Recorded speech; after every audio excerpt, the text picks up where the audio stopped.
Cuando vamos a diseñar algún proyecto con microcontroladores y no sabemos cuál elegir, podemos utilizar esta herramienta de Microchip para encontrar el microcontrolador ideal para nuestro proyecto. Vamos a ver cómo utilizar esta herramienta.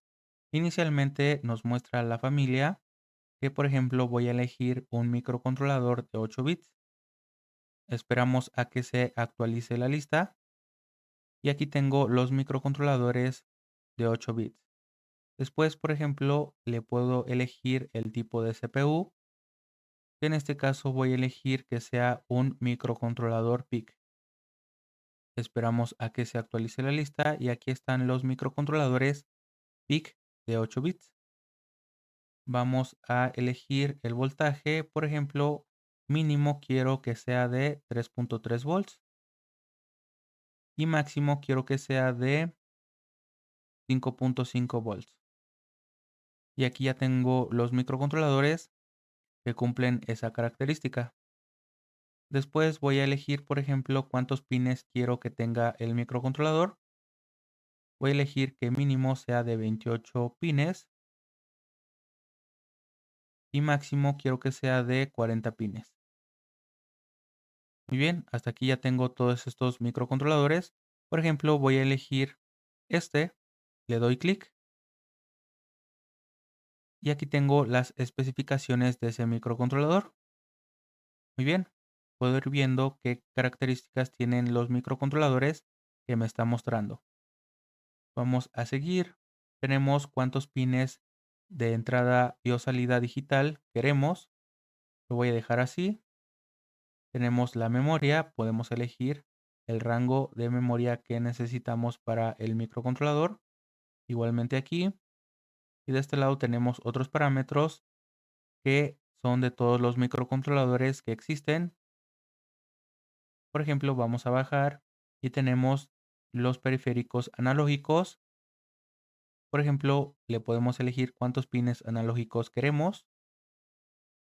También tenemos los pines de digital a analógico, que son salidas, y también podemos elegirle. Por ejemplo, le voy a decir que quiero un pin de salida de digital a analógico. Muy bien. Vamos a, por ejemplo, tenemos los puertos de comunicación. Le voy a decir que quiero un puerto UART. Vamos a bajar. Quiero también un puerto SPI. Voy a bajar y también quiero un puerto I2C. Y entonces aquí tengo toda la lista de esos microcontroladores. Aún son bastantes. Puedo elegirlo y ver las especificaciones de ese microcontrolador. Vamos a bajar un poco más. Por ejemplo, tenemos los módulos USB. Le voy a decir que quiero un módulo USB. Y entonces ya se redujo la lista a 3 microcontroladores. Vamos a bajar y le voy a decir que quiero un puerto Ethernet. Y aquí ya no tengo microcontroladores porque no existe ningún microcontrolador con todas las características que ya le coloqué. Entonces vamos a quitarle el puerto Ethernet. Lo voy a quitar. Y vamos a buscar otras características para el microcontrolador. Por ejemplo, tenemos los timers. ¿Cuántos timers queremos?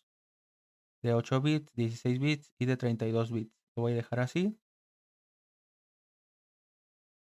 Tenemos los pines PWM de salida. También podemos elegir cuántos queremos. Tenemos, por ejemplo, el oscilador interno. Aquí podemos elegir si queremos que tenga un oscilador interno. Lo voy a dejar así. Y otras características. En este caso ya elegí varias características que quiero que tenga el microcontrolador.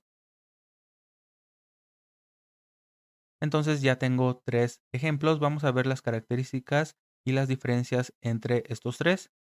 Por ejemplo, tenemos el PIC18F45K50.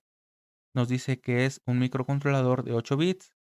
El tipo de CPU es microcontrolador PIC. Tenemos la velocidad del CPU, que es de 48 MHz máximo. Tenemos la operación de voltaje, que opera desde 1.8 volts hasta 5.5 volts. Tenemos que es de 40 pines. Tenemos una memoria de 32 kilobytes. Tenemos la SRAM, que es de 2 kilobytes.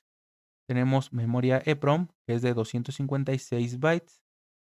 Tenemos los pines ADC, que tiene 25 pines de entrada. Tenemos la resolución de los pines analógicos, que es de 10 bits. Tenemos un pin de salida digital a analógico. Tenemos los puertos de comunicación que elegimos, que es UART, SPI y el puerto I2C. Tenemos un módulo USB y tenemos, por ejemplo, también los timers, que tiene dos timers de 8 bits y dos de 16 bits. Muy bien, esas son las características para ese microcontrolador. Vamos a ver la diferencia que tiene con el siguiente. Igualmente es de 8 bits, es PIC, tiene 48 MHz de velocidad máximo. Igualmente opera de 1.8 volts a 5.5 volts. En este caso solamente tiene 28 pines ese microcontrolador. Entonces esa sería la primera característica diferente entre el PIC 25K50 y el 45K50. También tenemos una memoria de 32 kilobytes. Vamos a ver cuánta memoria tenía el 45K50. Igualmente tiene de 32. Entonces, la principal característica diferente sería también, obviamente, como tiene menos pines, tendrá menos pines de entrada analógicos. Igualmente es de 10 bits de resolución y aquí sí tiene el pin. Tiene un pin de digital a analógico, que fue el parámetro que nosotros elegimos que tuviera. De este lado lo colocamos. Vamos a ver el siguiente para ver cuál es la diferencia entre los tres. Aquí la diferencia sería que tiene menos memoria para programar. Entonces, igualmente es de 28 pines y tiene menos memoria. De este lado, igualmente tiene 14 pines analógicos. Igualmente es de 10 bits. Entonces, la diferencia sería que tiene menos memoria y es de 28 pines. Y así es como podemos encontrar diferentes microcontroladores para nuestros proyectos. Recuerda que te dejo el link en la descripción. También recuerda que te puedes suscribir y comentar para más contenido en este canal.